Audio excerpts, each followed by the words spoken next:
어머니, 오늘은 좀 분위기 깨니까 그만 돌아가시죠?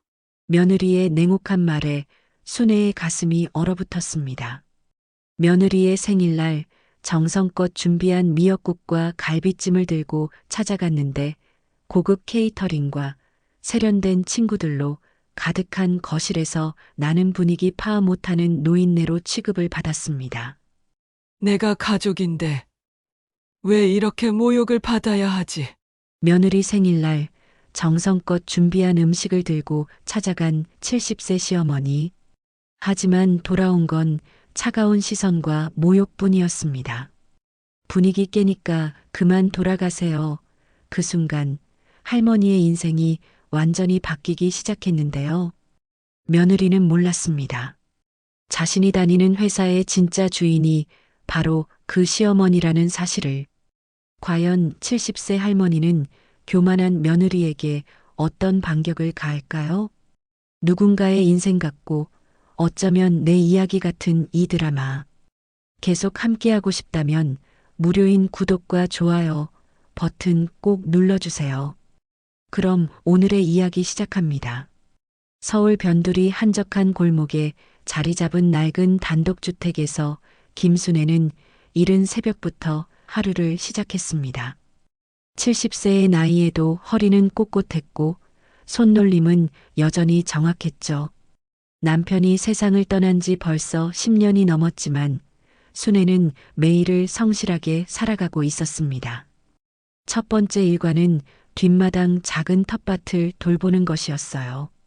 상추, 깻잎, 쑥갓, 시금치까지 계절에 맞춰 정성스럽게 기른 채소들이 푸릇푸릇 자라고 있었습니다. 순애는 물뿌리개로 하나하나 물을 주며 식물들과 대화를 나누듯 중얼거렸어요. 얘들아, 오늘도 무럭무럭 자라거라. 우리 며느리한테 가져다 줄 거니까. 햇살이 점점 따뜻해지자 순애는 텃밭에서 딴 채소들을 들고 부엌으로 향했습니다. 오늘도 며느리 집에 가져다 줄 반찬을 만들 시간이었거든요. 찬물에 깨끗이 씻은 시금치를 살짝 데쳐서 들기름과 마늘로 무쳤고 상추는 된장에 찍어 먹기 좋게 다듬었습니다. 가스레인지 앞에서 멸치볶음을 만들며 순애는 며느리 이서연을 떠올렸어요. 38살의 서연은 요즘 한창 승승장구하는 스타트업 회사에서 이사직을 맡고 있었습니다. 컴퓨터를 다루는 일이라고 했는데 순애에게는 여전히 이해하기 어려운 분야였죠. 하지만 며느리가 능력 있고 똑똑하다는 건 분명했어요. 우리 며느리도 참 고생이 많지. 아침부터 밤늦게까지 일한다더니. 순애는 속으로 중얼거리며 김치 냉장고에서 직접 담근 김치를 꺼냈습니다. 배추김치, 깍두기, 열무김치까지 서연이 좋아할 만한 것들로만 골라서 작은 통에 나누어 담았어요. 마지막으로 계란말이까지 붙여서 도시락통에 정성스럽게 배치했습니다. 내 며느리 생일이 곧 다가오네. 내가 직접 끓인 미역국이면 그래도 좋아하겠지. 순애는 달력을 보며 미소를 지었습니다. 며느리의 생일이 일주일 앞으로 다가왔거든요. 벌써부터 어떤 음식을 준비할지 고민이 되었어요. 미역국은 기본이고 잡채도 만들어야겠고 서연이 좋아하는 갈비찜도 준비하면 좋을 것 같았습니다. 오전 10시쯤 되어서야 순애는 집을 나섰습니다. 무거운 가방을 들고 버스 정류장까지 걸어가는 길은 조금 힘들었지만 며느리를 생각하면 기분이 좋아졌어요. 첫 번째 버스에서 두 번째 버스로 갈아타고 1시간여를 달려서야 아들 집 앞에 도착할 수 있었습니다. 고급 아파트 단지에 위치한 아들 집은 순애의 집과는 사뭇 다른 분위기였어요. 깔끔하고 현대적인 인테리어, 최신 가전제품들이 눈에 띄었습니다. 순애는 늘 이런 것들을 보며 아들과 며느리가 잘 살고 있다는 생각에 뿌듯해했죠. 현관벨을 누르자 아들 박준호가 문을 열어주었습니다. 42살의 준호는 대기업 회계팀에서 일하는 성실한 회사원이었어요. 키가 크고 온순한 인상이었지만 어딘가 피곤해 보이는 표정이었습니다. 어머니, 왜 또 이런 걸 들고 오셨어요? 저희가 다 사먹는다고 했잖아요. 준호의 말투에는 고마움보다는 부담스러움이 묻어났습니다. 순애는 가슴이 조금 아팠지만 내색하지 않았어요. 아들이 바쁘고 피곤하니까 그럴 수도 있다고 생각했습니다. 거실로 들어서자 서연이 소파에 앉아 노트북을 펼쳐놓고 있었습니다. 화면에는 복잡한 숫자들과 그래프가 가득했어요. 서연은 순애를 보더니 살짝 인상을 찌푸렸습니다. 어머니, 오늘은 정말 바빠서요. 회사 일이 급해서 밤새 일해야 할 것 같은데. 서연의 목소리는 평소보다 더 차갑게 들렸습니다. 순애는 그래도 미소를 지으며 들고 온 반찬통들을 식탁 위에 놓으려 했어요. 하지만 서연이 손을 뻗어 막았습니다. 어머니, 죄송하지만 오늘은 정말 어려울 것 같아요. 다음에 시간 될 때 다시 와주세요. 순애의 마음에 작은 상처가 스며들었습니다.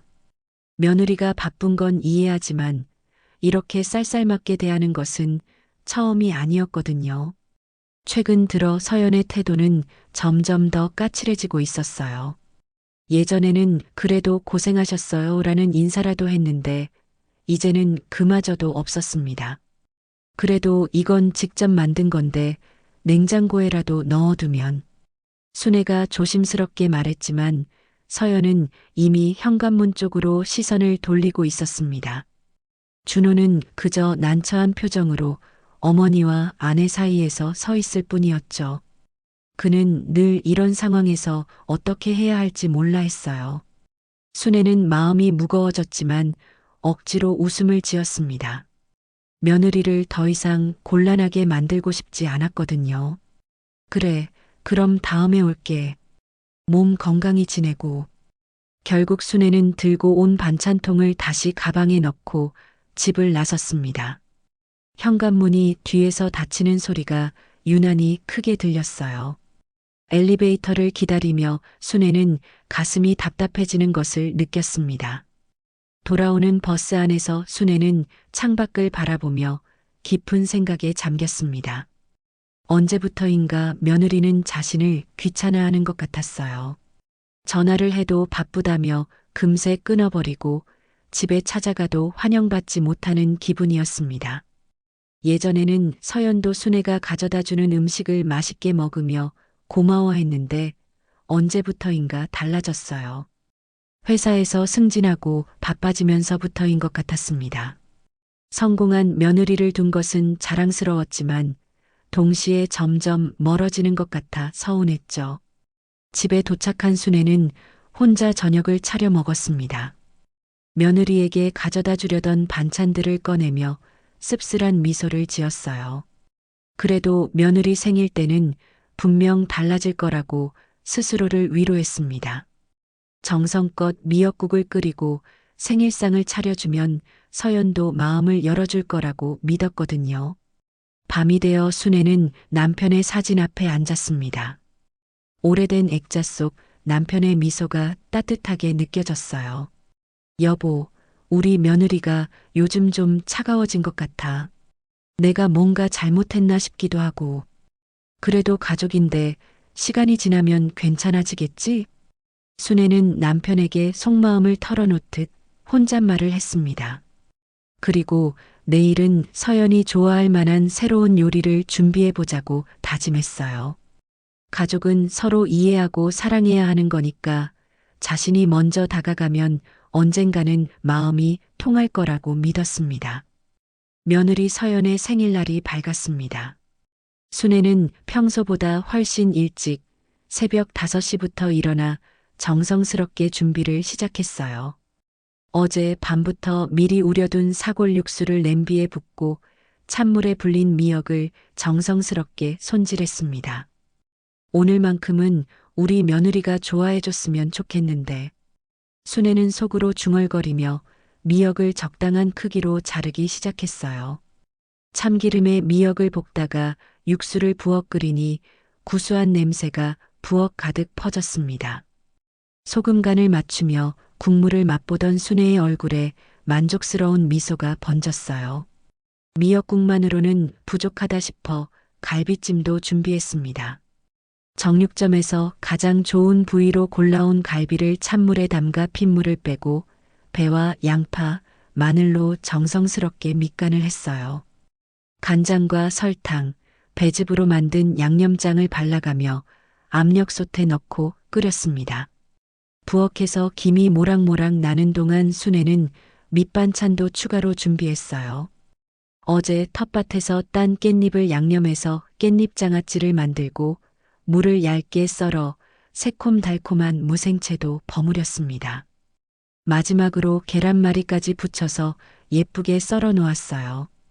오전 10시가 되자 순애는 준비한 음식들을 커다란 보온 도시락에 차곡차곡 담았습니다. 미역국은 보온병에, 갈비찜과 반찬들은 밀폐 용기에 정성스럽게 포장했어요. 무거운 가방이었지만 며느리를 생각하니 전혀 힘들지 않았습니다. 생일인데 이 정도는 해줘야지. 우리 서연이가 분명 좋아할 거야. 순애는 거울 앞에서 옷차림을 다시 한번 정리했습니다. 평소보다 조금 더 단정하게 차려입고 며느리가 좋아할 만한 작은 선물까지 준비했어요.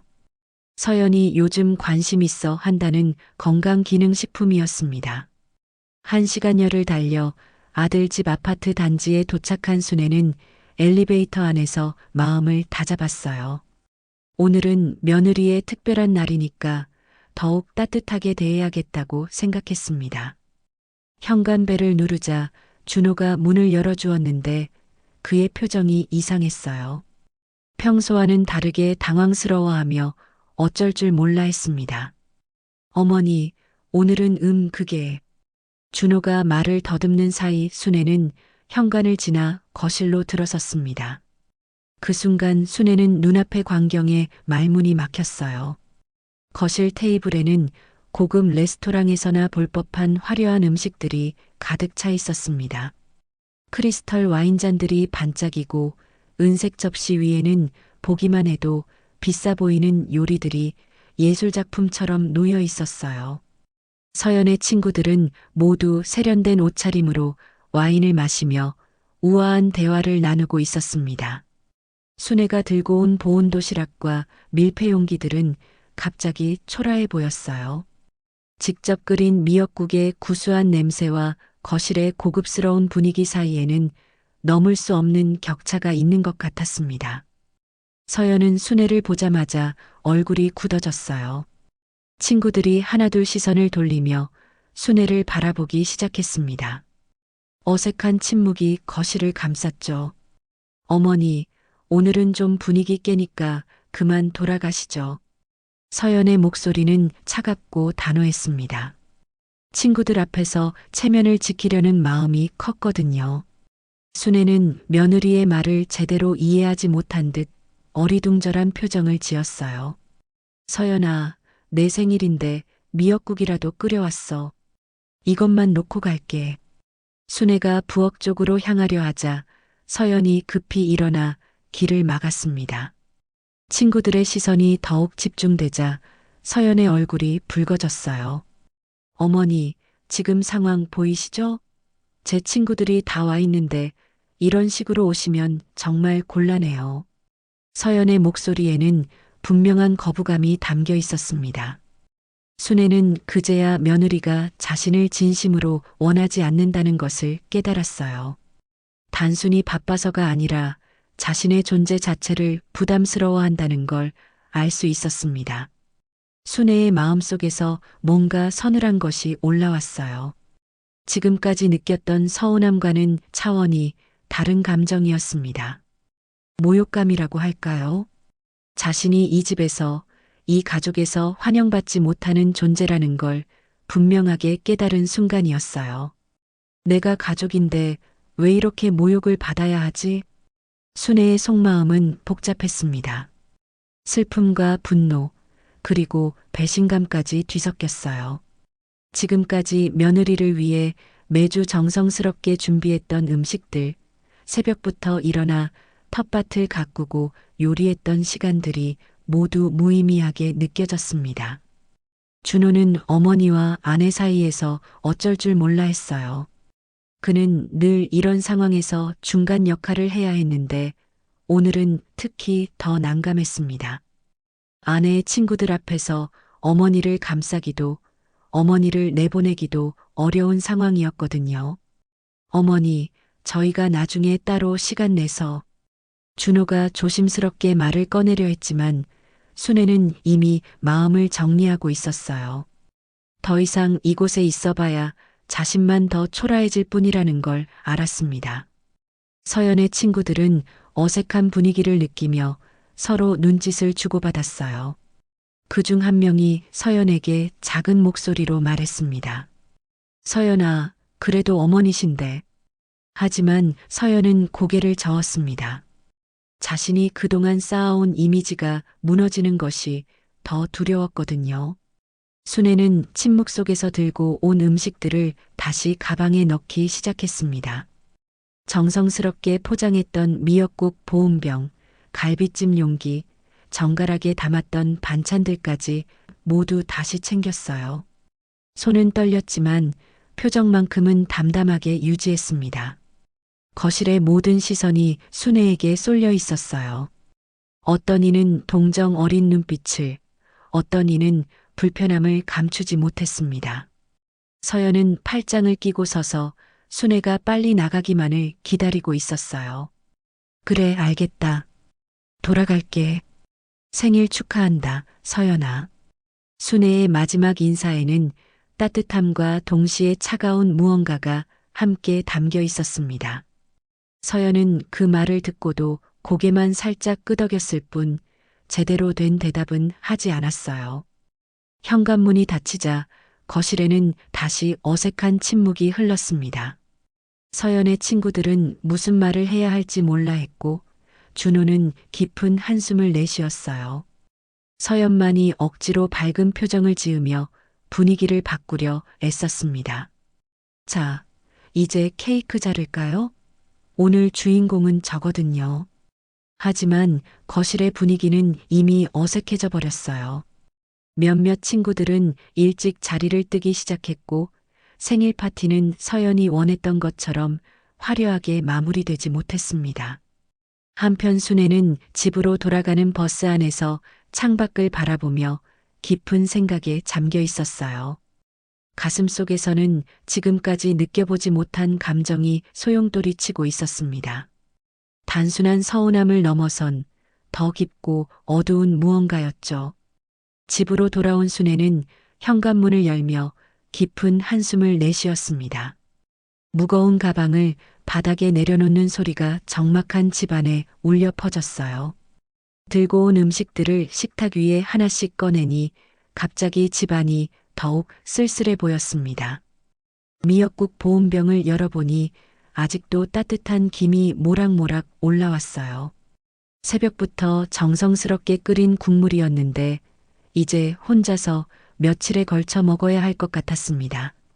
갈비찜 용기를 열어보니 고기가 부드럽게 잘 익어 있었지만 왠지 맛이 없을 것 같았어요. 내가 가족인데 왜 이렇게 취급받아야 하나? 순애는 소파에 주저앉으며 오늘 있었던 일을 하나하나 되새겼어요. 며느리의 차가운 시선이 아직도 선명했습니다. 친구들 앞에서 느꼈던 모욕감, 그리고 아무 말도 하지 못했던 아들의 모습까지 모든 것이 가슴을 답답하게 만들었어요. 지금까지는 며느리가 바빠서 스트레스가 많아서 그런 거라고 이해하려 노력했습니다. 하지만 오늘은 달랐어요. 분명히 자신을 가족으로 생각하지 않는다는 걸 느꼈거든요. 마치 귀찮은 존재, 부담스러운 존재로 여기는 것 같았습니다. 지금까지 내가 뭘 잘못했다고 이런 대우를 받아야 하지? 순애는 분노와 슬픔이 뒤섞인 복잡한 감정에 휩싸였어요. 매주 정성스럽게 준비했던 음식들, 새벽부터 일어나 텃밭을 가꾸고 요리했던 시간들, 며느리를 생각하며 기뻐했던 마음들이 모두 무의미하게 느껴졌습니다. 거실을 어슬렁거리다가 순애는 문득 남편의 유품들이 있는 안방을 바라봤어요. 10년 전 남편이 세상을 떠날 때 너무 슬퍼서 제대로 정리하지 못했던 물건들이 아직도 그대로 있었습니다. 평소에는 그곳을 건드리기가 마음 아팠는데 오늘은 왠지 그쪽으로 발걸음이 향했어요. 안방 장롱을 열어보니 남편의 옷가지들과 함께 각종 서류들이 정리되어 있었습니다. 순애는 천천히 맨 아래 서랍을 열어봤어요. 먼지가 쌓인 서류 뭉치들 사이에서 작은 열쇠 하나가 눈에 띄었습니다. 아, 이게 그 열쇠구나. 순애는 열쇠를 들어 올리며 기억을 더듬어 봤어요. 남편이 생전에 중요한 것들을 보관해 둔 곳이 있다며 이 열쇠 이야기를 한 적이 있었습니다. 하지만 그때는 별로 관심을 두지 않았었죠. 가정일에만 신경 쓰느라 남편의 사업이나 투자 이야기는 잘 듣지 않았거든요. 여보가 중요하다고 했던 게 뭐였을까? 순애는 열쇠를 손바닥에 올려놓고 한참을 바라봤습니다. 작고 평범해 보이는 열쇠였지만 왠지 오늘은 특별하게 느껴졌어요. 마치 남편이 자신에게 무언가를 알려주려는 것 같았습니다. 거실 한쪽 벽장을 떠올린 순애는 천천히 그곳으로 향했어요. 벽장 안구석에 작은 회색 금고가 있었습니다. 10년 동안 먼지만 쌓여있던 금고였죠. 순애는 떨리는 손으로 열쇠를 금고 구멍에 꽂았어요. 돌아가네. 열쇠가 부드럽게 돌아가며 금고 문이 열렸습니다. 오래된 금속 냄새와 함께 안에서 두툼한 서류 봉투들이 나타났어요. 순애는 조심스럽게 첫 번째 봉투를 꺼내어 열어봤습니다. 이게 뭐지? 주식회사 테크이노베이션? 봉투 안에서 나온 첫 번째 서류의 제목을 보고 순애는 깜짝 놀랐어요. 며느리가 다니는 회사 이름과 똑같았거든요. 혹시나 해서 더 자세히 들여다보니 확실했습니다. 서연이 이사로 근무하는 바로 그 회사였어요. 손이 떨리며 서류를 펼쳐보니 주식양도계약서라는 제목이 선명하게 보였습니다. 복잡한 법률 용어들이 빼곡히 적혀 있었지만 중요한 숫자만큼은 분명하게 읽을 수 있었어요. 지분율 40%라고 큼직하게 적혀 있었습니다. 40%? 이게 정말 우리 것이었다고? 순애는 믿을 수 없어서 계약서를 몇 번이고 다시 읽어봤어요. 남편의 이름으로 시작된 투자가 순애에게 상속되어 있다는 내용이 명확히 적혀 있었습니다. 날짜를 확인해 보니 서연이 회사에 입사하기 훨씬 전부터 남편이 이 회사에 투자해왔다는 걸 알 수 있었어요. 다음 서류를 펼쳐보니 더욱 놀라운 내용이 나왔습니다. 이사회 참석 권한, 주주총회 소집 요청 권한, 경영진 인사에 대한 거부권까지. 남편이 단순한 투자자가 아니라 회사의 핵심 의사결정에 참여할 수 있는 위치에 있었던 거였죠. 여보가 이런 일까지 하고 있었구나. 나는 정말 아무것도 몰랐네. 순애는 남편에 대해 새롭게 알게 된 사실들에 충격을 받았어요. 평생 성실한 회사원으로만 알고 있었는데 알고 보니 미래를 내다보는 뛰어난 사업가였던 거였습니다. 그리고 그 모든 것을 순애에게 물려준 거였죠. 마지막 봉투에는 회사의 초기 사업 계획서와 투자 관련 문서들이 들어 있었어요. 남편이 직접 작성한 메모들도 있었습니다. 미래 성장 가능성 높음, 젊은 인재들의 열정, 혁신적인 아이디어 같은 글귀들이 남편의 정성스러운 필체로 적혀 있었어요. 이 회사가 이렇게 클 줄 알고 투자했던 거네. 순애는 남편의 성견지명에 감탄했습니다. 당시에는 작은 벤처기업이었을 텐데 지금은 며느리가 이사로 일할 정도로 성장한 회사가 된 거였죠. 그리고 그 성장의 밑바탕에는 남편의 투자와 지원이 있었던 거였어요. 이 회사 내가 남편 대신 지분을 관리해 온 거였지. 이제 내 차례인가 보다. 순애는 서류들을 정리하며 조용히 중얼거렸어요. 오늘 며느리에게 받은 모욕이 다시 한번 떠올랐습니다. 자신을 집에서 내쫓듯 했던 서연의 모습, 친구들 앞에서 느꼈던 수치심까지 모든 것이 새로운 의미로 다가왔어요. 순애는 금고 안에 모든 서류들을 꺼내어 거실 테이블 위에 펼쳐놓았습니다. 주식 증서, 투자 계약서, 각종 권한서까지 남편이 10여 년 전부터 차근차근 준비해둔 것들이었어요. 마치 언젠가 이런 날이 올 것을 예상하고 준비해둔 것 같았습니다. 밤이 깊어갈수록 순애의 마음은 점점 단단해졌어요. 지금까지는 착하고 순종적인 시어머니로만 살아왔지만 이제는 달라져야 할 때가 온 것 같았습니다. 며느리가 모르는 진실을 알게 된 지금 순애에게는 새로운 선택지가 생긴 거였죠. 새벽 5시가 되어서야 순애는 잠자리에 들었습니다. 하지만 마음은 전혀 평온하지 않았어요. 내일부터 시작될 새로운 일들에 대한 기대와 불안이 교차했습니다. 분명한 건 오늘부터 순애의 인생이 완전히 달라질 거라는 것이었어요. 다음 날 아침 일찍 순애는 평소와는 완전히 다른 모습으로 하루를 시작했습니다. 어제까지의 온순한 시어머니가 아니라 단호하고 결연한 의지를 품은 여성의 모습이었어요. 남편이 남겨둔 서류들을 정갈하게 정리해서 검은색 서류 가방에 넣고 가장 단정한 옷으로 갈아입었습니다. 첫 번째 목적지는 동네 법무사 사무실이었어요. 순애는 평생 법무사를 찾아간 적이 없었지만 어젯밤 인터넷을 검색해서 가장 가까운 곳을 알아봤습니다. 70세의 나이에 컴퓨터를 다루는 것도 쉽지 않았지만 필요하다면 무엇이든 배울 수 있다고 생각했어요. 안녕하세요. 상속 관련해서 상담받고 싶어 왔습니다. 법무사 사무실에서 순애는 차분하게 자신의 상황을 설명했어요. 남편이 남긴 주식 서류들을 하나씩 꺼내 보이며 이것들의 법적 효력이 어떻게 되는지 문의했습니다. 담당 법무사는 서류들을 꼼꼼히 검토한 후 놀라운 표정을 지었어요. 어머님, 이 서류들은 모두 정식으로 등록된 것들입니다. 현재 테크이노베이션 회사의 최대 주주가 어머님이시네요. 40% 지분이면 상당한 발언권을 가지실 수 있어요. 법무사의 설명을 들으며 순애는 가슴이 두근거렸습니다. 어제까지만 해도 자신이 그저 무력한 시어머니라고 생각했는데 알고 보니 며느리 회사의 최대 주주였던 거였죠. 그럼 주주총회 같은 것도 참석할 수 있나요? 물론입니다. 오히려 이 정도 지분이시면 주주총회를 소집 요청하실 권한도 있으세요. 경영진 선임이나 중요한 의사결정에도 참여하실 수 있고요. 법무사의 말에 순애는 새로운 가능성을 보았어요.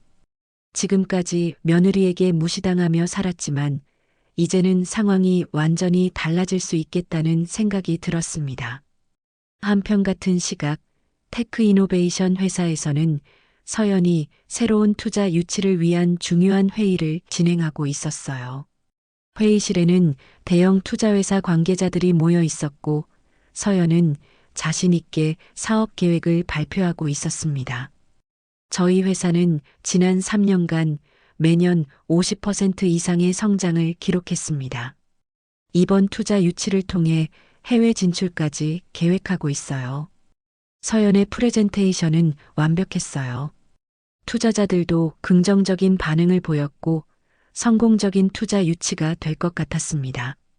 서연은 속으로 이번 일이 성공하면 자신의 지위가 더욱 확고해질 거라고 생각했어요. 그런데 주주 구성은 어떻게 되나요? 투자 의사결정 과정에서 중요한 부분이거든요. 투자자 중 한 명이 질문했습니다. 서연은 자신 있게 대답했어요. 저희 회사는 분산된 주주 구조를 가지고 있어서 특정인이 과도한 영향력을 갖지 않습니다. 안정적인 경영이 가능하죠. 하지만 투자자는 구체적인 자료를 요청했어요. 서연은 당황했지만 곧 회사 법무팀에 연락해서 정확한 주주 명부를 가져오라고 지시했습니다.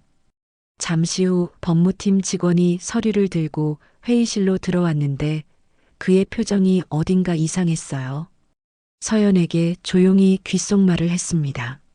이사님, 주주 명부에 좀 이상한 부분이 있어요. 서연은 서류를 받아들고 훑어보기 시작했어요. 그런데 최대 주주란에 적힌 이름을 보고 얼굴이 하얗게 변했습니다. 김순의 40%라고 선명하게 적혀 있었거든요. 이게 뭐야? 김순애가 누구지? 서연은 목소리를 낮춰 법무팀 직원에게 물었어요. 하지만 그 순간 서연의 머릿속에 번개같이 깨달음이 스쳤습니다. 김순애, 시어머니의 이름이었어요. 말도 안 돼. 시어머니가 우리 회사 주주라니. 서연은 믿을 수 없다는 표정으로 서류를 다시 확인했어요. 하지만 분명했습니다. 김순애, 남편 박준호의 어머니이자 자신의 시어머니가 회사의 최대 주주였던 거였어요. 투자자들은 서연의 당황한 모습을 보며 의아해했습니다. 무슨 문제라도 있나요? 서연은 당황을 감추려 애쓰며 대답했어요. 아, 아닙니다. 잠깐 확인할 게 있어서요. 하지만 서연의 머릿속은 복잡했어요. 어떻게 시어머니가 회사의 최대 주주가 될 수 있었을까? 그리고 왜 지금까지 그런 사실을 몰랐을까? 시아버지가 투자했던 걸까? 회의를 급히 마무리한 서연은 법무팀을 불러 정확한 경위를 파악하라고 지시했어요. 몇 시간 후 나온 결과는 더욱 충격적이었습니다.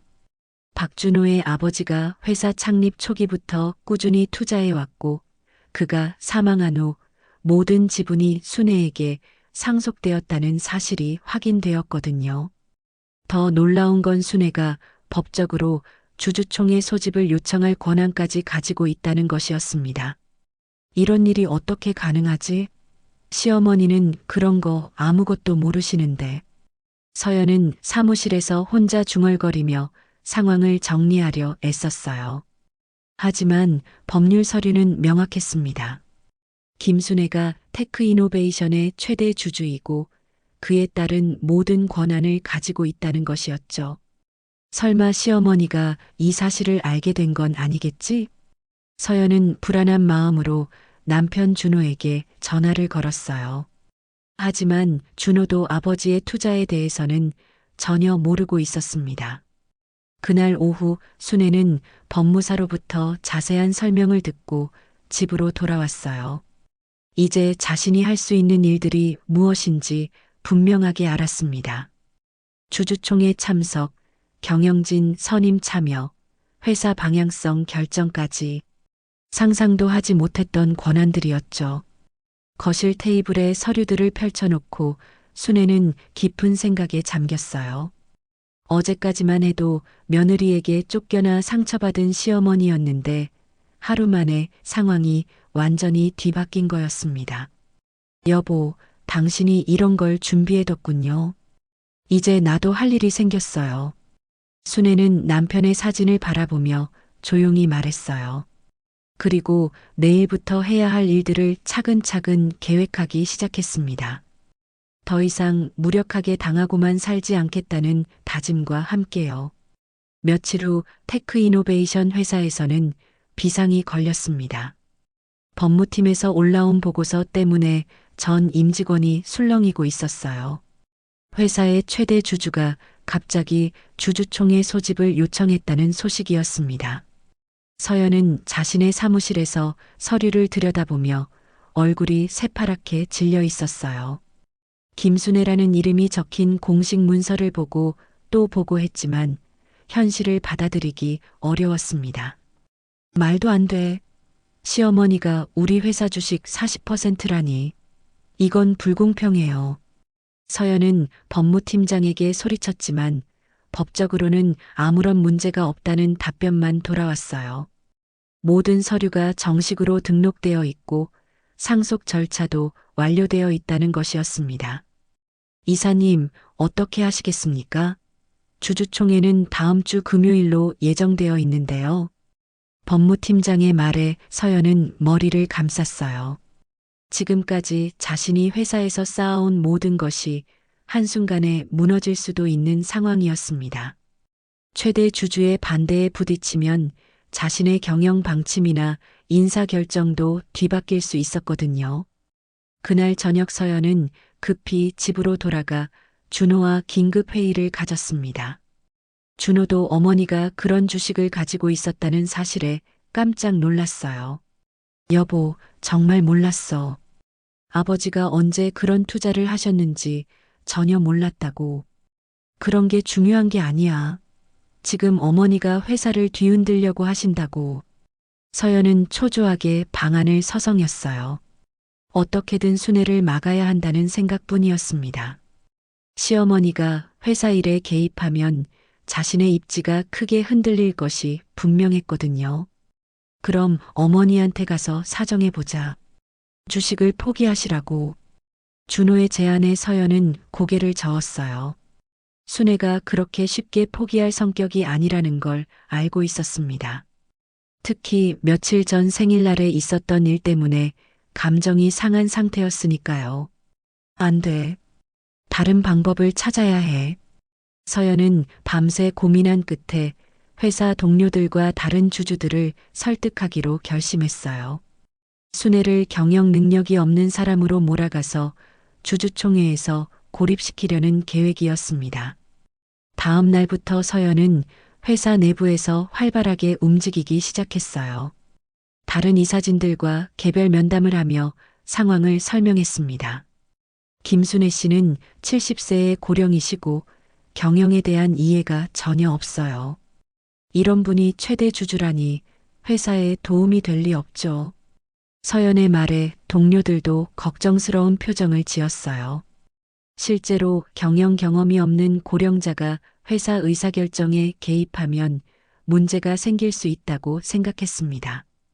그럼 어떻게 해야 하지? 법적으로는 문제없는 상황인데.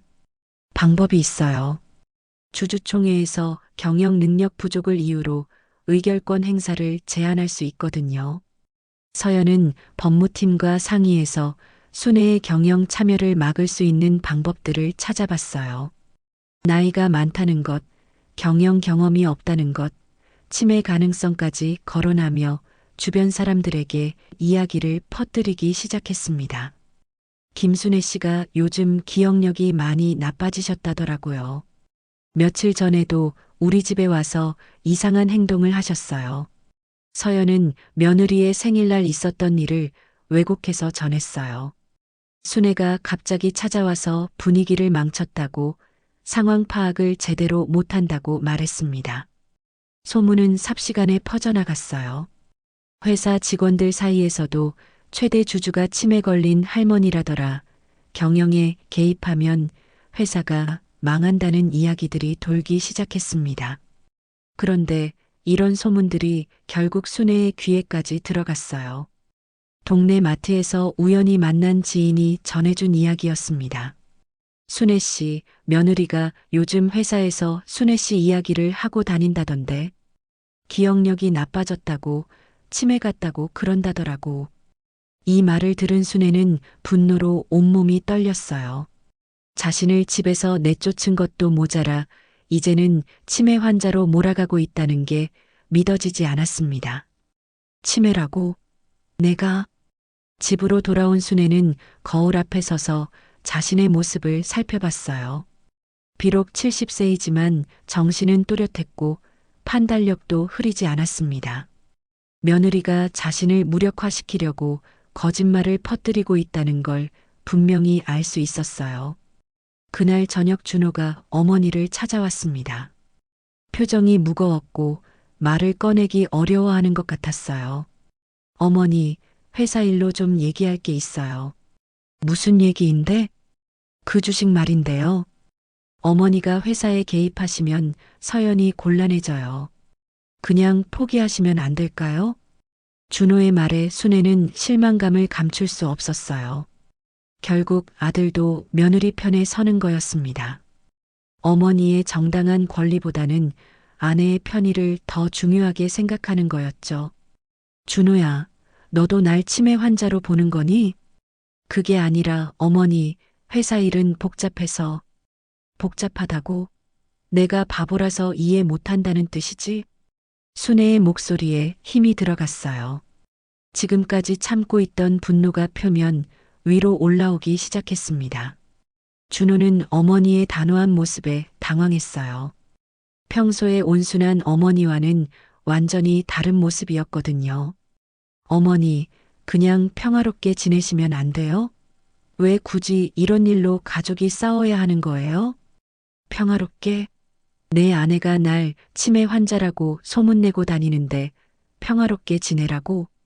순애의 목소리가 떨렸어요. 아들마저 자신을 이해해주지 않는다는 사실이 가장 큰 상처였습니다. 내 새끼까지 등을 돌리다니 내가 그동안 뭘 위해 살아왔단 말이냐? 순애는 절망감에 휩싸였어요. 지금까지 가족을 위해 희생하며 살아왔는데 정작 가족들은 자신을 짐으로 여기고 있었던 거였습니다. 그때 현관문이 열리며 작은 발소리가 들렸어요. 10살 손녀 민지가 학교에서 돌아온 거였습니다. 민지는 할머니의 눈물을 보고 급히 달려와 안겼어요. 할머니, 왜 울어? 누가 할머니 괴롭혔어? 민지야, 할머니는 괜찮아. 아니야, 할머니 울지 마. 나만 믿어. 내가 할머니 편이야. 민지의 순수한 말에 순애는 다시 힘을 얻었어요. 적어도 이 아이만큼은 자신을 진심으로 사랑한다는 걸 느낄 수 있었습니다. 그리고 이 아이를 위해서라도 포기할 수 없다는 생각이 들었어요. 손녀 민지의 따뜻한 말에 힘을 얻은 순애는 다음 날부터 본격적으로 움직이기 시작했습니다. 가장 먼저 한 일은 더 전문적인 변호사를 찾는 것이었어요. 동네 법무사로는 한계가 있다고 판단했거든요. 순애는 인터넷을 검색해서 기업 분쟁 전문 변호사를 찾아냈습니다. 70세의 나이에 컴퓨터를 다루는 것이 서툴렀지만 손녀 민지가 도와주어서 가능했어요. 민지는 할머니를 위해 변호사 사무실 전화번호까지 찾아주었습니다. 할머니, 이 변호사 아저씨가 제일 유명하대. 할머니 도와줄 수 있을 거야. 고마워, 민지야. 할머니가 꼭 이겨낼게. 대형 로펌에 위치한 변호사 사무실은 순애가 가본 곳 중 가장 큰 곳이었어요. 높은 천장과 커다란 책장들, 그리고 정장을 입은 사람들이 분주하게 오가는 모습이 인상적이었습니다. 김순애 씨 서류를 검토해 본 결과 완전히 정당한 권리를 가지고 계십니다. 주주총회 소집 요청은 물론이고 경영진 해임까지도 가능하세요. 변호사는 순애가 가져온 서류들을 꼼꼼히 살펴본 후 확신에 찬 목소리로 말했어요. 모든 문서가 법적으로 완벽하다는 것이었습니다. 정말요? 그럼 제가 주주총회를 열어서 회사 운영 방침을 바꿀 수도 있다는 말씀이시죠? 당연합니다. 40% 지분이면 사실상 회사를 좌우할 수 있는 위치죠. 다만 다른 주주들의 동의를 얻는 게 중요하겠지만 법적으로는 아무런 문제가 없습니다. 변호사의 설명을 들으며 순애는 가슴이 두근거렸어요. 어제까지만 해도 무력한 시어머니였는데 이제는 회사의 운명을 좌우할 수 있는 위치에 있다는 게 믿어지지 않았습니다. 그런데 상대방에서 제가 나이가 많다거나 경영 능력이 없다는 이유로 문제를 제기하면 어떻게 되나요? 나이나 성별, 경영 경험 유무는 주주 권리 행사에 아무런 영향을 주지 않습니다. 오히려 그런 차별적 발언을 한다면 법적 문제가 될 수 있어요. 변호사의 답변에 순애는 안도감을 느꼈어요. 며느리가 아무리 자신을 깎아내리려 해도 법적으로는 문제가 없다는 걸 확신할 수 있었습니다. 한편 같은 시각 테크이노베이션 회사에서는 서연이 비상회의를 소집했어요. 주요 이사진들과 다른 주주들을 모두 불러 모았습니다. 여러분, 심각한 문제가 생겼습니다. 김순애라는 분이 주주총회를 소집 요청했는데 이분은 경영에 대한 이해가 전혀 없어요. 서연은 회의실 앞에 서서 열정적으로 설명했어요. 순애를 경영 능력이 없는 사람으로 몰아가려는 의도였습니다. 말도 안 돼. 시어머니가 우리 회사 주식 40%라니. 이건 불공평해요. 서연의 목소리에는 분명한 분노가 섞여 있었어요. 지금까지 자신이 회사에서 쌓아온 모든 성과가 한순간에 무너질 수도 있다는 위기감 때문이었습니다. 서연 이사님, 진정하세요. 일단 상황을 정확히 파악해야죠. 다른 이사 중 한 명이 차분하게 말했지만 서연은 이미 흥분 상태였어요. 진정하라고요? 지금 제 시어머니가 회사를 망치려고 하는데 어떻게 진정해요? 서연은 회의실을 서성거리며 계속 말했어요. 김순애 씨는 요즘 기억력도 나빠지시고 판단력도 흐려지셨어요. 며칠 전에 저희 집에 오셔서도 상황을 제대로 파악 못 하시더라고요. 서연은 며느리 생일날 있었던 일을 완전히 왜곡해서 전했어요. 순애가 갑자기 찾아와서 분위기를 망쳤다고, 치매 초기 증상을 보인다고 거짓말을 늘어놓았습니다. 그분이 경영에 개입하면 회사가 어떻게 될지 뻔해요. 투자자들도 신뢰를 잃을 거고 직원들도 불안해할 거예요. 서연의 말에 몇몇 주주들은 고개를 끄덕였어요. 실제로 경영 경험이 없는 고령자가 회사를 좌우한다면 문제가 생길 수 있다고 생각했습니다.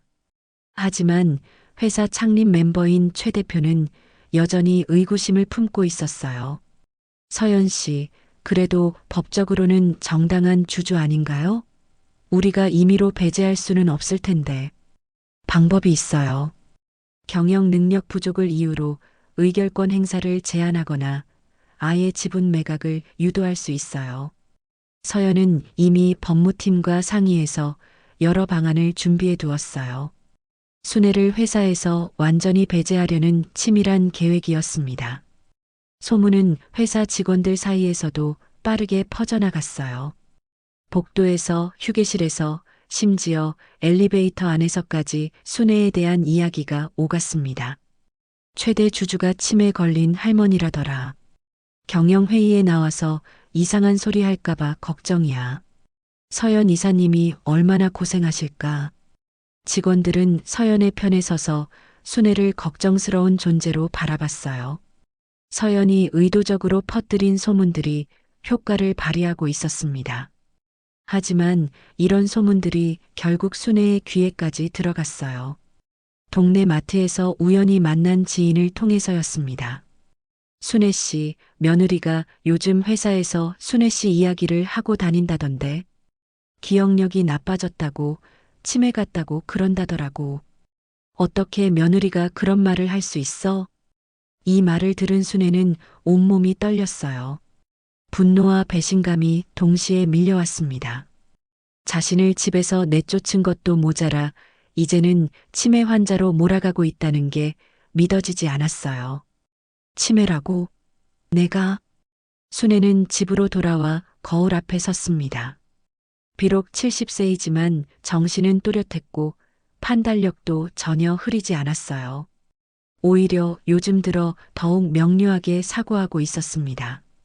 감히 나를 치매 환자로 만들려고 해? 두고 보자. 순애의 눈에서 차가운 빛이 흘렀어요. 며느리가 먼저 선전포고를 한 셈이었습니다. 그날 저녁 준호가 어머니를 찾아왔습니다. 표정이 무거웠고 평소보다 조심스럽게 말을 꺼냈어요. 어머니, 회사 일로 좀 얘기할 게 있어요. 무슨 얘기인데? 내 아내가 나를 치매 환자로 만들어서 하는 얘기인가? 순애의 직설적인 말에 준호는 당황했어요. 어머니가 이미 모든 상황을 알고 있다는 걸 깨달았습니다. 어머니, 그게 아니라. 그럼 뭐야? 내 아내 편 들려고 온 거 아니야? 어머니, 그 주식 말인데요. 어머니가 회사에 개입하시면 서연이 정말 곤란해져요. 그냥 조용히 포기하시면 안 될까요? 준호의 말에 순애는 실망감과 분노가 동시에 올라왔어요. 결국 아들도 며느리 편에 서는 거였습니다. 어머니의 정당한 권리보다는 아내의 편의를 더 중요하게 생각하는 거였죠. 준호야, 너도 날 치매 환자로 보는 거니? 그게 아니라 어머니, 회사 일은 너무 복잡해서. 복잡하다고? 내가 바보라서 이해 못한다는 뜻이지? 내 아내 말처럼? 순애의 목소리에 힘이 들어갔어요. 지금까지 참고 있던 분노가 폭발하기 시작했습니다. 준호는 어머니의 단호한 모습에 당황했어요. 평소에 온순한 어머니와는 완전히 다른 모습이었거든요. 어머니, 그냥 평화롭게 지내시면 안 돼요? 왜 굳이 이런 일로 가족이 싸워야 하는 거예요? 평화롭게? 내 아내가 날 치매 환자라고 소문내고 다니는데 평화롭게 지내라고? 순애의 목소리가 떨렸어요. 아들마저 자신을 이해해주지 않는다는 사실이 가장 큰 상처였습니다. 어머니, 서연이도 스트레스가 많아서 그런 거예요. 이해해주세요. 이해해달라고? 내가 지금까지 얼마나 이해해줬는데 매주 음식 해다 주고 전화해도 바쁘다고 하면 참고 집에 와도 귀찮아하면 그냥 돌아가고 이런 식으로 살아왔는데 또 이해해달라고? 순애의 목소리가 높아졌어요. 지금까지 쌓인 모든 감정이 한꺼번에 터져 나오는 것 같았습니다. 내 새끼까지 등을 돌리다니 내가 그동안 뭘 위해 살아왔단 말이냐? 순애는 절망감에 휩싸였어요. 지금까지 가족을 위해 희생하며 살아왔는데 정작 가족들은 자신을 짐으로 여기고 있었던 거였습니다. 준호는 어머니의 눈물을 보고 마음이 아팠지만 그래도 아내의 입장을 생각하지 않을 수 없었어요. 어머니, 제발 이번 한 번만 참아주세요. 서연이 회사에서 입지가 흔들리면 정말 큰일 나요. 참아달라고? 내가 언제까지 참아야 하는데? 죽을 때까지? 그때 현관문이 열리며 작은 발소리가 들렸어요. 10살 손녀 민지가 학원에서 돌아온 거였습니다. 민지는 거실의 무거운 분위기를 느끼고 조심스럽게 다가왔어요. 할머니, 왜 울어?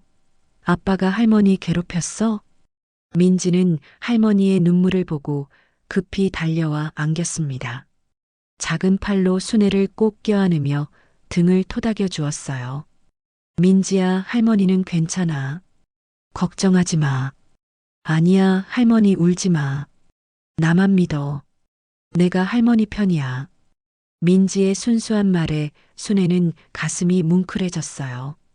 이 세상에서 자신을 진심으로 사랑해주는 사람이 바로 이 아이라는 걸 깨달았습니다. 할머니, 나도 크면 할머니 도와줄 거야. 할머니가 슬프면 나도 슬퍼. 민지의 말에 준호도 마음이 복잡해졌어요. 딸이 할머니를 얼마나 사랑하는지 보이는데 자신은 어머니와 아내 사이에서 갈등만 하고 있었습니다. 민지야, 아빠가 할머니한테 죄송하다고 전해줘. 준호는 결국 어머니에게 사과하며 집을 나섰어요. 하지만 상황을 해결할 뚜렷한 방법은 찾지 못했습니다. 순애는 민지와 함께 있으면서 마음을 정리했어요. 이 아이를 위해서라도 포기할 수 없다는 생각이 들었습니다. 며느리에게 계속 당하며 산다면 민지도 결국 할머니를 무시하게 될 것 같았어요. 나는 이제 더 이상 당하고만 살지 않아. 내 손으로 내 자리를 되찾을 거야. 순애는 민지를 재우고 난 후 거울 앞에서 자신에게 다짐했어요. 지금까지의 온순한 모습과는 완전히 다른 단호하고 강인한 의지가 눈빛에서 빛났습니다. 다음 주 초부터 순애는 동네 이웃들에게 자신의 억울한 사정을 털어놓기 시작했어요. 오랫동안 정을 나눈 이웃들은 순애의 이야기를 듣고 분노했습니다. 순애야, 그런 며느리가 어디 있어? 시어머니를 그렇게 대하다니. 맞아, 아무리 바빠도 그렇지. 생일날에 쫓아내다니 말이 돼? 동네 아주머니들은 순애의 편에 서서 응원해 주었어요. 평소 순애가 얼마나 착하고 정성스러운 사람인지 잘 알고 있었거든요. 순애야, 너 주식 있다며? 그럼 당당하게 맞서봐. 왜 당하고만 살아? 그래, 내가 주인인데 왜 며느리 눈치를 봐? 이번엔 제대로 혼내줘야 해. 이웃들의 격려에 순애는 더욱 용기를 얻었어요. 자신이 잘못한 게 아니라는 확신이 들었습니다. 주말에는 민지와 함께 공원을 산책하며 마음을 다졌어요. 민지는 할머니의 손을 꼭 잡고 걸으며 계속 격려해 주었습니다. 할머니, 엄마가 할머니한테 나쁘게 했어? 나는 할머니가 제일 좋아. 민지야, 고마워. 할머니가 꼭 이겨낼게. 민지를 위해서라도. 민지와의 대화를 통해 순애는 자신이 무엇을 위해 싸워야 하는지 분명해졌어요. 단순히 며느리에게 복수하려는 게 아니라 자신의 존재 가치를 되찾고 정당한 권리를 행사하는 것이었습니다. 주주총회를 일주일 앞둔 월요일, 순애는 변호사와 함께 최종 전략을 점검했어요. 필요한 서류들은 모두 준비되었고 법적 근거도 완벽했습니다. 김순애 씨, 준비는 충분합니다. 상대방이 어떤 방법을 써도 법적으로는 문제 없어요. 당당하게 나가시면 됩니다. 고맙습니다. 이제 정말 결전의 날이 다가오는군요. 순애는 변호사 사무실을 나서며 새로운 결의를 다졌어요. 70년 인생에서 가장 큰 도전이 될 것이지만 이제는 물러설 수 없었습니다.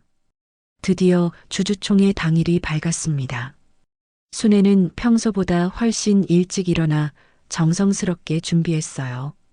검은색 정장에 진주 목걸이를 메고 남편이 생전에 선물해준 가방에 중요한 서류들을 넣었습니다. 거울 앞에 선 자신의 모습이 낯설게 느껴질 정도로 당당해 보였어요. 여보, 오늘 당신이 남겨주신 유산으로 정의를 실현할 거예요. 순애는 남편의 사진에 대고 조용히 말했습니다. 그리고 손녀 민지가 어젯밤 써준 작은 편지를 가방에 넣었어요. 할머니 화이팅! 나는 할머니 편이야라고 적힌 귀여운 글씨였습니다. 테크이노베이션 회사 회의실에는 이른 아침부터 사람들이 모여들기 시작했어요. 서연은 어젯밤 거의 잠을 못 잤는데도 완벽하게 화장하고 나타났습니다. 검은색 파워슈트를 입고 자신감 넘치는 모습을 연출하려 했지만 눈가의 다크서클은 감출 수 없었어요. 여러분, 오늘 중요한 날입니다. 우리 회사의 미래가 걸린 주주총회거든요. 서연은 미리 도착한 다른 주주들에게 마지막 당부를 했어요. 지난 일주일 동안 개별적으로 만나며 설득해온 결과 대부분의 주주들이 자신의 편에 서 있다고 확신했습니다. 김순애 씨가 오시면 경영 능력 부족을 이유로 의결권 행사를 제한해야 합니다. 회사를 위해서 말이에요. 서연의 말에 몇몇 주주들이 고개를 끄덕였어요. 하지만 창립 멤버인 최 대표만은 여전히 찜찜한 표정을 지었습니다. 오전 10시 드디어 순애가 회의실 문을 열고 들어왔습니다. 회의실에 있던 모든 사람들의 시선이 일제히 그녀에게 쏠렸어요. 예상했던 것과는 전혀 다른 모습이었습니다. 치매 걸린 할머니가 아니라 당당하고 품이 있는 여성이 서 있었거든요. 안녕하세요. 테크이노베이션의 주주 김순애입니다. 순애의 목소리는 명확하고 힘이 있었어요. 서연은 순간 당황했습니다. 자신이 그동안 퍼뜨린 소문과는 완전히 다른 시어머니의 모습이었거든요. 어머니, 오늘은 정말 오실 필요가 없었는데. 서연이 어색하게 인사하자 순애는 냉정하게 대답했어요. 제가 이 회사의 최대 주주인데 왜 올 필요가 없습니까? 제 정당한 권리를 행사하러 왔습니다. 순애는 준비해온 서류 가방을 탁자 위에 올려놓았어요. 그 모습에서 범상치 않은 기운이 느껴졌습니다. 회의가 시작되자 서연은 자신있게 연단에 올랐어요. 지금까지 준비해온 모든 것을 쏟아낼 때였습니다. 여러분, 저는 이 회사의 진짜 주인입니다. 지난 5년간 이 회사를 키워온 사람이에요. 매출을 10배 늘렸고 직원도 100명까지 늘렸습니다. 서연의 목소리에는 절실함이 묻어났어요. 자신이 그동안 쌓아온 모든 것을 지키려는 필사적인 의지였습니다. 그런데 지금 경영 경험이 전혀 없는 분이 주주권을 내세워 회사를 흔들려고 하고 있어요. 이는 회사 발전에 도움이 되지 않습니다. 서연의 말에 일부 주주들이 고개를 끄덕였어요. 하지만 순애는 조용히 자리에서 일어났습니다. 서연 씨, 경영 경험이 없다고 하셨는데 제가 언제 경영에 직접 개입한다고 했나요? 순애의 차분한 반박에 서연은 당황했어요. 그게 아니라 주주권을 행사하신다면서요? 주주권 행사와 경영 참여는 다른 문제입니다. 저는 제 권리를 정당하게 행사할 뿐이에요. 순애는 가방에서 서류를 꺼내기 시작했어요. 하나하나 테이블 위에 정리하는 모습이 전문가처럼 보였습니다. 그런데 서연 씨, 당신이 최근에 저를 치매 환자라고 소문내고 다녔다는 걸 알고 있어요. 순애의 말에 회의실이 조용해졌어요. 서연의 얼굴이 하얗게 변했습니다. 그런 말씀을 하신 적이 없다고요? 여기 증언해줄 분들이 많은데요. 순애가 손짓하자 회의실 뒤쪽 문이 열렸어요. 동네 이웃 아주머니들이 하나둘 들어왔습니다. 서연은 이 상황을 전혀 예상하지 못했어요. 저희는 김순애 씨의 이웃들입니다. 서연 씨가 우리 순애를 치매 환자라고 소문냈다는 걸 직접 들었어요. 이웃들의 증언에 다른 주주들이 서연을 의심스러운 눈빛으로 바라봤어요. 분위기가 급변하고 있었습니다. 이 회사의 뿌리는 제 남편과 저의 투자에서 시작되었습니다. 순애는 남편이 남긴 투자 계약서 원본을 꺼냈어요. 회사 설립 당시의 귀중한 자료였습니다. 제 남편은 이 회사의 미래를 믿고 전 재산을 투자했어요. 그 덕분에 지금의 테크 이노베이션이 있는 거죠. 순애의 말에 창립 멤버인 최 대표가 고개를 끄덕였어요. 맞습니다. 김순애 씨 남편분의 투자가 없었다면 우리 회사는 문을 닫을 뻔했어요. 최 대표의 증언으로 분위기가 완전히 바뀌었어요. 서연은 점점 고립되어 가고 있었습니다. 서연 씨, 당신이 저를 집에서 내쫓았을 때를 기억하나요? 순애의 목소리가 차가워졌어요. 생일날 정성껏 준비한 음식을 들고 갔는데 당신은 친구들 앞에서 저를 모욕했어요. 분위기 깬다고 돌아가라고 했죠. 회의실에 있던 모든 사람들이 숨을 죽이고 들었어요. 순애의 절절한 목소리에 진정성이 느껴졌거든요. 그때 깨달았어요. 당신에게 저는 가족이 아니라 그냥 귀찮은 존재였다는 걸요. 서연은 변명하려 했지만 말이 나오지 않았어요. 자신이 그동안 시어머니를 어떻게 대했는지 모든 사람 앞에 드러나고 있었습니다. 불공평하다고요? 정말 불공평한 건 저였어요. 가족에게서 사랑받을 권리, 존중받을 권리를 빼앗긴 채 살아야 했으니까요. 순애는 마지막 카드를 꺼냈어요. 남편이 직접 작성한 경영 철학서였습니다. 제 남편은 이 회사가 단순히 돈을 버는 곳이 아니라 사람을 중요하게 여기는 회사가 되기를 바랐어요. 직원들의 복지, 고객들의 만족, 그리고 가족 같은 분위기를 원했죠. 남편의 글을 읽는 순애의 목소리가 떨렸어요. 하지만 마지막 말만큼은 힘있게 전했습니다. 당신이 저를 내쫓았을 때 당신은 이미 제 남편의 철학을 배반한 거예요. 가족도 소중히 여기지 않는 사람이 어떻게 직원들을 제대로 대할 수 있겠어요?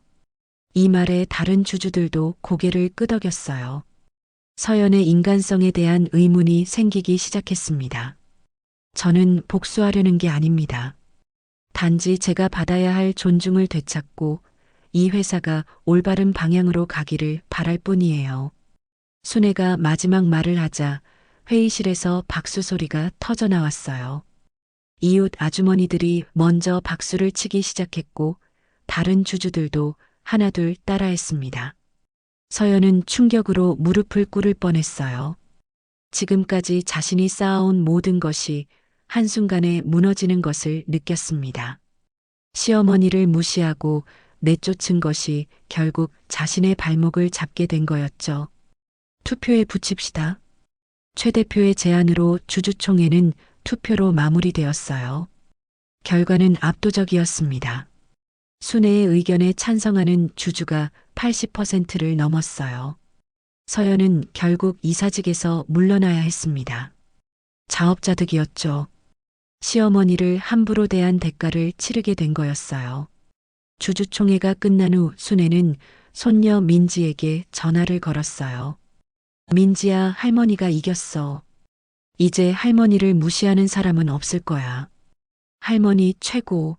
나는 할머니가 세상에서 제일 멋있어. 민지의 목소리에 순애는 미소를 지었어요. 이제 정말 새로운 시작이었습니다. 주주총회가 끝난 지 한 달이 지났습니다. 테크이노베이션은 완전히 새로운 모습으로 변화하고 있었어요. 순애는 최대 주주로서 새로운 경영진을 세웠고 회사의 방향을 근본적으로 바꾸기 시작했습니다. 새로 임명된 김 대표는 직원 복지와 가족 친화적 경영을 중시하는 인물이었어요. 순애가 직접 면접을 보고 선택한 사람이었습니다. 남편의 경영 철학을 이어받아 사람을 우선시하는 회사를 만들고 싶었거든요. 저희 회사는 이제 직원들의 가정생활을 보장하는 것을 최우선으로 하겠습니다. 야근 없는 날을 늘리고 육아휴직 혜택도 대폭 확대할 예정입니다. 김 대표의 발표에 직원들은 환호했어요. 서연이 있을 때는 상상도 할 수 없었던 변화였습니다. 한편 서연은 회사에서 물러난 후 새로운 일자리를 찾고 있었지만 쉽지 않았어요. 업계에서는 이미 그녀가 시어머니와 갈등을 빚었다는 소문이 퍼져 있었고 인성에 문제가 있다는 평가를 받고 있었습니다. 서연 씨 실력은 인정하지만 팀워크 부분에서 우려가 있어서요. 몇 차례 면접에서 떨어진 서연은 점점 절망감에 빠져갔어요. 자신이 시어머니를 어떻게 대했는지에 대한 소문이 취업에까지 영향을 미치고 있었습니다. 준호는 아내와 어머니 사이에서 여전히 고민하고 있었어요. 서연이 힘들어하는 모습을 보면 안쓰럽기도 했지만 동시에 어머니가 옳았다는 생각도 들었습니다. 여보, 어머니한테 사과드리자. 우리가 너무 심했어. 사과? 나한테 사과하라고?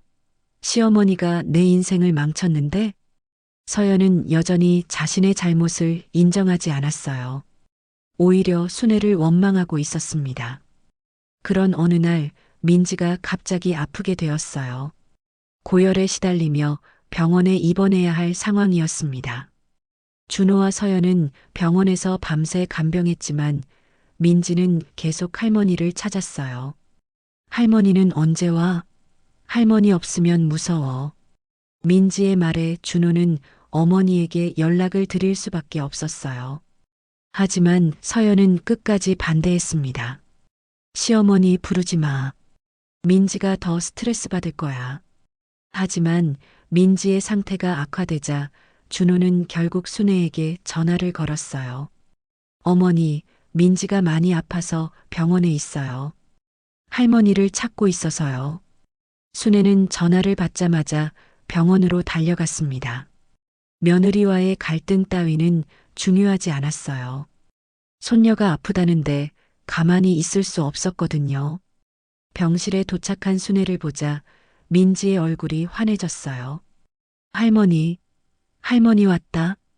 민지는 아픈 몸을 일으켜 할머니에게 안겼습니다. 순애는 손녀를 품에 안고 등을 토닥여 주었어요. 우리 민지 많이 아팠지? 할머니가 왔으니까 이제 괜찮을 거야. 순애의 따뜻한 손길에 민지는 금세 안정을 찾았어요. 고열도 조금씩 내리기 시작했습니다. 서연은 이 모습을 보며 복잡한 감정에 휩싸였어요. 시어머니가 얼마나 민지를 사랑하는지, 그리고 민지도 할머니를 얼마나 좋아하는지 분명하게 보였거든요. 사흘 후 민지가 퇴원할 수 있게 되었어요. 순애는 그동안 병원에서 밤새 간병하며 손녀를 돌봤습니다. 서연도 함께 있었지만 두 사람 사이에는 여전히 어색한 기류가 흘렀어요. 퇴원하는 날 민지가 갑자기 말했어요. 할머니, 엄마한테도 미안하다고 해. 엄마도 할머니 좋아하는데 표현을 못하는 거야. 민지의 순수한 말에 서연은 눈물이 났어요. 딸이 엄마와 할머니 사이에서 얼마나 힘들어했는지 알 수 있었습니다. 어머니, 서연이 조심스럽게 순애를 불렀어요. 순애는 민지를 안고 있으면서 서연을 바라봤습니다. 어머니, 제가 정말 잘못했어요. 용서해 주세요. 서연은 처음으로 진심으로 사과했어요. 지난 일들이 모두 자신의 교만과 이기심 때문이었다는 걸 깨달았습니다. 순애는 한참 동안 서연을 바라봤어요. 그리고 천천히 고개를 끄덕였습니다. 서연아, 우리 다시 시작해보자. 민지를 위해서라도. 두 사람은 민지를 사이에 두고 화해했어요. 진정한 가족이 되기 위한 첫걸음이었습니다. 그 후 순애는 회사의 주식 수익을 활용해 뜻깊은 일들을 시작했어요. 민지의 교육비는 물론이고 회사 직원들의 복지 향상을 위한 기금도 마련했습니다. 또한 동네 독거노인들을 위한 무료 급식소도 운영하기 시작했어요. 돈이 중요한 게 아니야. 사람이 중요한 거지. 순애는 자신의 새로운 역할에 보람을 느꼈어요. 단순히 며느리에게 복수하는 것이 목적이 아니었습니다. 더 많은 사람들이 행복해질 수 있도록 돕는 것이 진짜 목표였거든요. 서연도 점차 변화하기 시작했어요. 새로운 회사에 취직한 후에는 예전처럼 야근에 매달리지 않고 가족과의 시간을 소중히 여기게 되었습니다. 매주 일요일에는 순애의 집을 방문해서 함께 요리하며 대화를 나눴어요. 어머니, 이 양념은 어떻게 만드는 거예요? 이건 말이야, 마늘과 생강을 이렇게 다져서 부엌에서 요리를 함께하며 두 사람은 서로를 이해하게 되었어요. 서연은 시어머니의 정성과 사랑을 느꼈고 순애는 며느리의 진심을 알 수 있었습니다. 준호도 변했어요. 이제는 어머니와 아내 사이에서 눈치만 보는 것이 아니라 적극적으로 가족의 화합을 위해 노력했습니다. 어머니, 오늘 저녁에 우리 가족 모두 외식하는 게 어때요? 민지가 좋아할 것 같은데. 좋은 생각이다, 아들아. 가족들이 함께 식사하는 모습은 예전과는 완전히 달랐어요. 서로를 존중하고 배려하는 진정한 가족의 모습이었습니다. 모욕당했던 날도, 눈물 흘리던 날도 다 지나갔다. 이제 나는 가족이 무엇인지 다시 세우는 길을 가련다. 순애는 손녀 민지와 함께 뒷마당 텃밭에서 씨앗을 심으며 혼잣말했어요. 고추, 상추, 깻잎 씨앗을 하나하나 정성스럽게 심는 모습에서 새로운 희망이 느껴졌습니다. 할머니, 이 씨앗들이 크면 우리 가족 모두 함께 먹을 수 있겠네. 그래, 민지야. 함께 나누어 먹으면 더 맛있는 법이야. 순애는 민지와 함께 웃으며 흙을 덮어주었어요. 작은 씨앗들이 자라서 푸른 잎을 내밀 때까지, 그리고 온 가족이 함께 그 열매를 나누어 먹을 때까지 순애는 정성스럽게 가꾸어 나갈 것이었습니다. 마치 가족의 사랑을 키워나가듯이 말이에요. 때로는 가장 약해 보이는 사람이 가장 강한 힘을 가지고 있습니다. 김순애 할머니의 이야기는 우리에게 말해줍니다. 나이나 외모로 사람을 판단하지 말라고, 가족의 소중함을 잊지 말라고, 그리고 정의는 결국 승리한다고 말이죠. 여러분도 비슷한 경험이 있으신가요? 댓글로 여러분의 이야기를 들려주세요. 구독과 좋아요는 더 많은 감동 스토리를 만드는데 큰 힘이 됩니다. 다음 영상에서 또 만나요.